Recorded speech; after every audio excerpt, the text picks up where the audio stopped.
This is the Dollemore Daily, and I'm Jesse Dollemore. One of the pitfalls, I assume, because this does not describe me, but one of the pitfalls of being someone who demands to be surrounded by yes men, who demands to be surrounded by brown-nosing, ass-kissing losers, is that you're never going to be shot straight. You're never going to be able to be told, hey, tone it down, brother.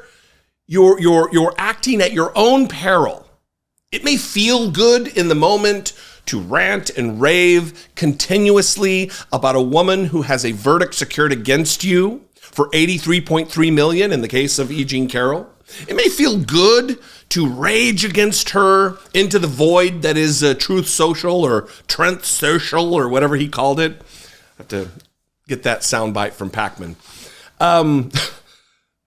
It may feel good in the moment, but it is to your financial peril that you continue to do so. Yesterday, I believe it was yesterday, Shawn Crowley, who is Jean Carroll's lawyer, was on with Jen Psaki, former White House press secretary, now an MSNBC host. And they're talking about the continued railing that Donald Trump is doing, continuing to talk about the woman he was found to have defamed. And the lawyer for Jean Carroll puts it out there that they are absolutely weighing whether or not they're going to take him to court again to invariably secure another judgment against Donald Trump. Who knows for how much this time? Donald Trump doesn't have the money to continue to face verdict after verdict after verdict and judgment after judgment after judgment. He just doesn't. He can act like he just got money to throw around, but we still witness him begging like a pauper with a cup, pencils in a cup. Oh, please, alms for the poor, constantly. Anyway, watch Shawn Crowley and Jen Psaki talk about this, and we will talk about it after the clip. I was going to say on the other side, but Jen Psaki uses my phrase. It's probably not my phrase, but Jen Psaki says it, so I didn't want it to appear as though I was copying her.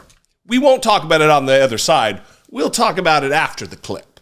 For the weekend, it seemed like Trump kind of came awfully, I'm not a lawyer, but he came awfully close to defaming your client again. So let's just listen to that, and I just want to talk about it on the other side. We haven't done anything wrong. We've done nothing wrong. This last case is we haven't done anything wrong. How about the one 2 weeks ago? A woman, I'm saying, who the hell is she? Who is the woman? It's so unfair what's happening in our country. Our court system is a mess. So I'm just going to restate for everyone. Trump knows exactly who your client is. He was found liable for sexually abusing her and then defaming her by lying about it. Do you watch these, and could this warrant a third suit as you watch that? We certainly watch them. It's hard not to. Every time Donald Trump speaks, I think, as we said at trial many times, he has the biggest megaphone in the world. And so everyone hears them, including us and including our client, Jean Carroll. And as you said, what he said was absolutely a lie. 2 unanimous federal juries have found that not only did Trump know who Jean was, he sexually assaulted her and lied about it repeatedly. Everything he's said about her over the last 5 years has been a lie and has been defamatory. So we're watching, we're listening. We had really hoped that, as I think the jury found, that $83 million would maybe be enough to convince him to keep Jean Carroll's name out of his mouth. Apparently, he showed us this weekend that he really cannot control himself, and that maybe it wasn't. But we'll see what happens as this continues to play up. That was a hell of a lot of information in the span of just a few sentences. I'm going to repeat it because it bears repeating. 2 unanimous federal juries have found that not only did Donald Trump know who Jean Carroll was, he sexually assaulted her and lied about it repeatedly. Everything he said about her over the last 5 years has been a lie and been defamatory. This is something that a jury of Donald Trump's peers have found to be true. Verdicts and judgments have been rendered against Donald Trump. He is now ordered to pay nearly $100 million to right this wrong. Remember when Donald Trump, we got to open up our libel laws so we can sue people and make a lot of money, he said. Just when it comes against him, he's not quite the fan. She went on, so we're watching, we're listening. We had really hoped that, as I think the jury found, that $83 million would maybe be enough to convince him to keep E. Jean Carroll's name out of his fat fucking mouth. It's not what she said, that's what I'm saying. Apparently, he has shown us this weekend that he really cannot control himself, and maybe it wasn't. But, we'll see what happens as this continues to play out. I really hope they do what is necessary to keep E. Jean Carroll's name out of his mouth.